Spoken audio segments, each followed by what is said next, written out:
Namaste, Pranams. Welcome to the book reading series where we read a different book every week and gather its teachings, its insights, and its learnings. So today I am going to be reading this book called as Whispers in the Heart and the Ongoing Presence of neemkarolibaba by Parvati Markus. So this is a very treasured and dear book to me in my own journey with the connection that I have with my guru, neemkarolibaba.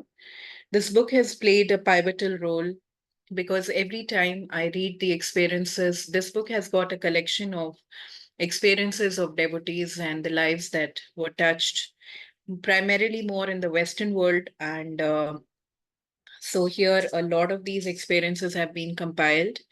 And the magical and mystical presence of the master, even after leaving the bodily coil and appearing in visions, appearing as people, and how he addressed the need of, he still addresses the need of each of us at the right point of time in our lives. So when one reads the experiences of others, one can immediately connect on soul level to that experience because so much of it is also happening to you. And the channelings of the guru are actually coming to you while one is reading these very touching experiences. So here is a photograph of Neem Karoli Baba with a quote beneath it by J.K. Rowling, which says that I do believe something very magical can happen when you read a book. So this is exactly the intention of bringing around the book reading series and bringing this magic to us, which we have forgotten in the urban world of just scrolling on the social media. So today I'm going to be reading this experience of Uma Reed, this devotee called Uma Reed. In the fall of 1973, I was working as a flight attendant for an international airline. On a layover in Rome one evening, another crew member and I struck up a conversation that changed my life. He had read many spiritual books, amongst them Ram Das's Be Here Now. My friend filled my head with ideas that were totally new to me, and yet I knew in my heart that the words he spoke were true. When I returned home, I immediately brought a copy of Be Here Now, and it became my Bible. I used it to begin my own humble sadhana or spiritual practice, and within a year I had quit my job and moved to California. I gave up drugs, ate an increasingly organic vegetarian diet, practiced japa, a little hatha yoga, and awoke early every morning to meditate before going to work at the University of California. At lunch, I would meet a friend to read holy books on the quad. I obtained a copy of the album Love, Serve, Remember and learnt the songs and the chants. 2 days before Thanksgiving in 1974, two friends had arranged to meet each other at my apartment before going to a movie. The first arrived with a joint of marijuana, whose reputation as exceptional preceded it. Although I hadn't touched any drugs in several months, I could not resist trying the sweet. I took one hit from the joint, maybe two. I immediately began to have a terrible wrenching pain in my heart. My thoughts became so chaotic and confused that I could not maintain a conversation with my friend. I was afraid that I had done some damage to my body by smoking weed.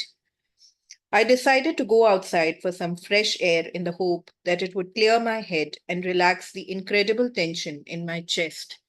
But it did not. My friend was still waiting, and I told him I had to go to bed. I went into my room and sat down on the bed with the intention of meditating. Then I realized that I hadn't ever understood what even meditation was. I decided to repeat a mantra, and immediately my mind went blank. I couldn't think of a mantra. I began to grow frightened. The wrenching in my chest was becoming unbearable, and my thoughts were racing uncontrollably.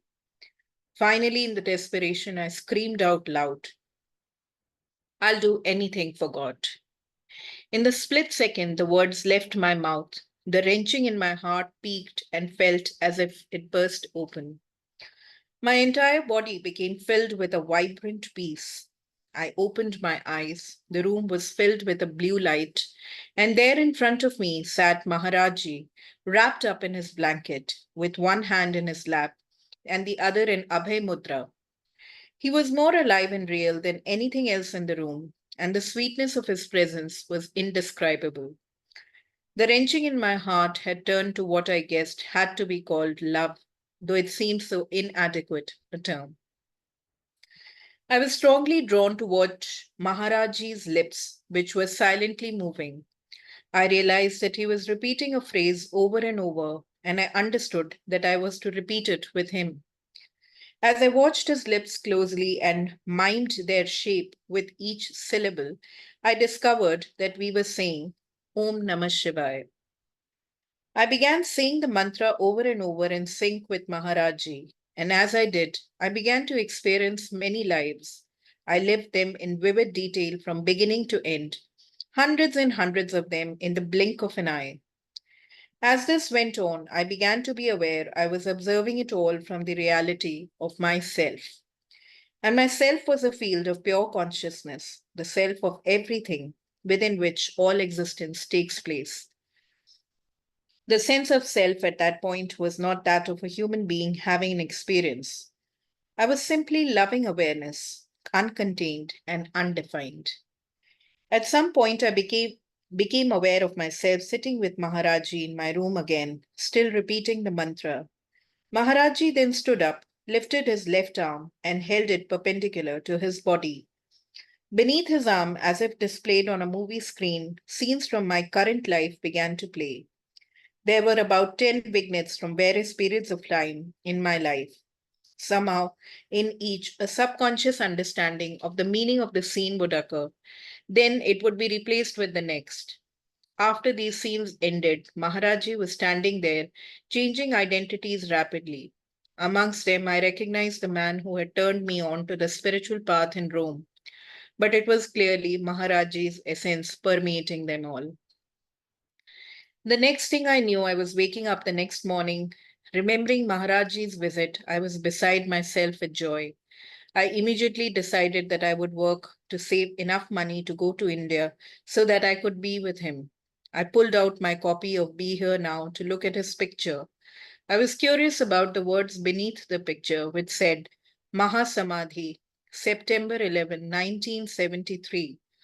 I had never paid attention to those words before.